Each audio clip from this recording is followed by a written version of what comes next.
right, LDMMAC. This your boy, the Coach Show Live, live on the Coach Show, the Coach Show Live. Boy, top of the morning to you dudes. Man, so John Jones wants to end his career fighting Francis Ngannou.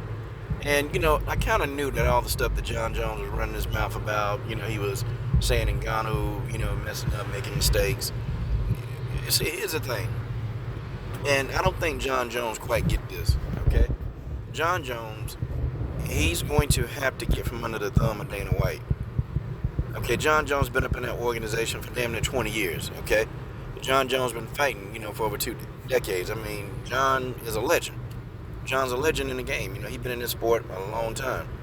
But I even think now it's time for John to go. And here's what I believe, because, now I'm going into Costradamus mode. I believe that when John Jones fights Stipe Miocic, if he's victorious, I think John is going to leave the UFC. Okay, he's going to want to. And he's going to look for that fight against Ngannou.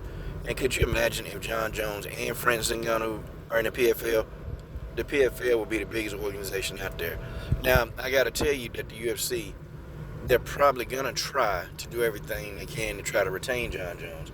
But I think John Jones, at this point in time in his career, I don't really think to him, he did mention the money. Okay, he was talking about the money, and he was talking about how lucrative this fight would actually be. I mean, he was talking about it.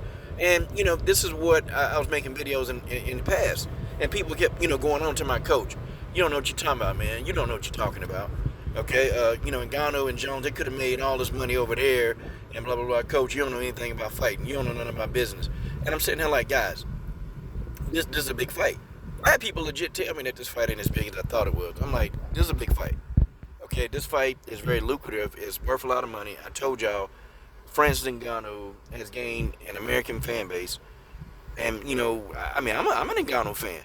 Hell, I'm an Ngannou fan. And, I'm a fan of John Jones. I'm a fan of both. But John Jones openly admitted that, yeah, this fight is a big, big money fight. And this is a fight that I want. Even if I retire, he says, I will come out of retirement to fight this fight. Okay, well, John, it's up to you now. I hate when this damn thing go off, because that means I got to put on a seatbelt. Yes, I know, seatbelts. Put the seatbelt on, coach. Put the seatbelt on, coach. Hold on. I know that's annoying. I can't talk with that damn seatbelt on, because some of you dudes will start whining and crying and all this other mess that you guys do. Okay? But seriously, okay, I put the seatbelt on. All right.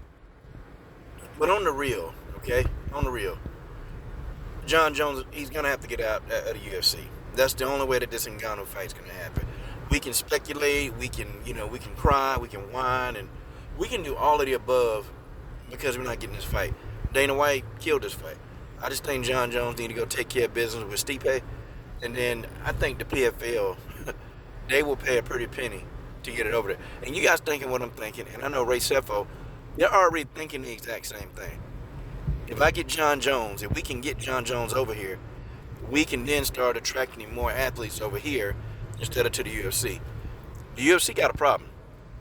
They got a PFL problem right now. The only thing that the PFL got to do now is they've got to get the similar model to the UFC. I like the PFL though, because you can go on ESPN, ESPN Plus, and you can watch a PFL match. Like they're accessible. That's one thing I like about the PFL.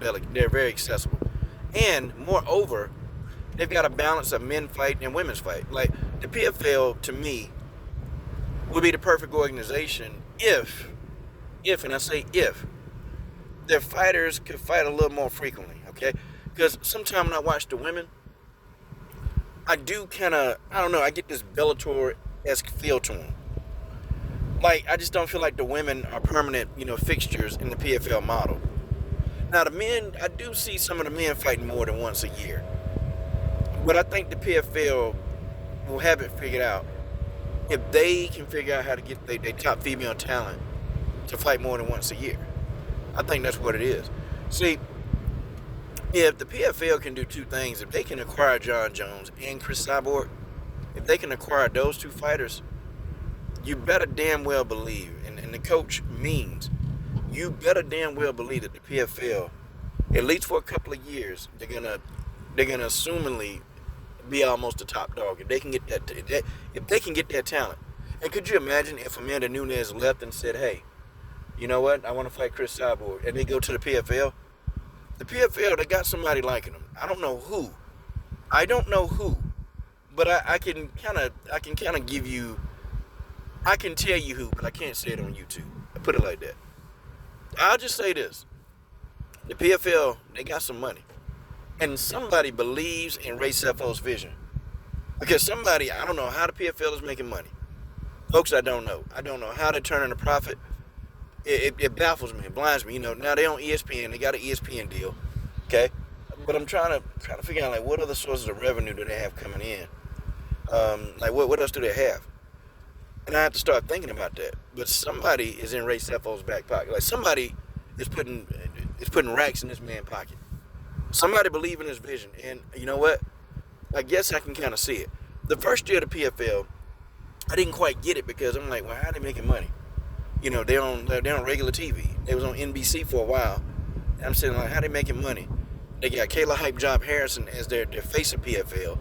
And I start thinking, how the hell are they making a profit? Like, what are they doing? Because Kayla Harrison can't be the face of anything. You got to have a face to be the face. I mean, that's just how that is. Folks, that's just how that is. And people used to get mad at me because I had that thought. I'm like, look, no organization, you can't be the organization. You can't be the face of any organization if you ain't got the look. I'm sorry. If you don't have the look, you can't be the face. Folks, that's just how it is. That might sound harsh, but it's the truth. So, you come back, and I'm coming back on this video. I'm hitting y'all hard right now. I'm hitting y'all hard. John Jones, he knows that this fight is worth a lot. And John Jones probably at this point know, I got to beat Stipe, and I got to fight, I have to fight Francis Ngannou somehow. I have to fight him. There's no getting out of it. The only way that this fight happens is if John Jones leaves. Now, you know, will he leave? I mean, he can fight. If he retires, fight out his contract and retire, he can just go. Okay, he can go. He can fight his contract out, retire. Okay? If he retires, then he don't have to worry about the UFC trying to match. Okay, then John Jones can be free to, you know, go. Now, see, John Jones, he got to shut up about it. John got to shut his mouth. When he retire, he got to go over to the PFL. But you can't publicize it. Okay? Like, you can't publicize what you're doing. You can't do it. He's got to do it, and then breaking news, John Jones signs with the PFL. That's it. I believe John is going to do this. And I believe in probably middle 2024, I think John Jones will probably be signing with the PFL. That's just my opinion. Okay? But you guys tell me what it is, okay? Do y'all see the PFL making a substantial headway in the game? Or the PFL just kind of making temporary changes and this is a temporary fix? I'm done.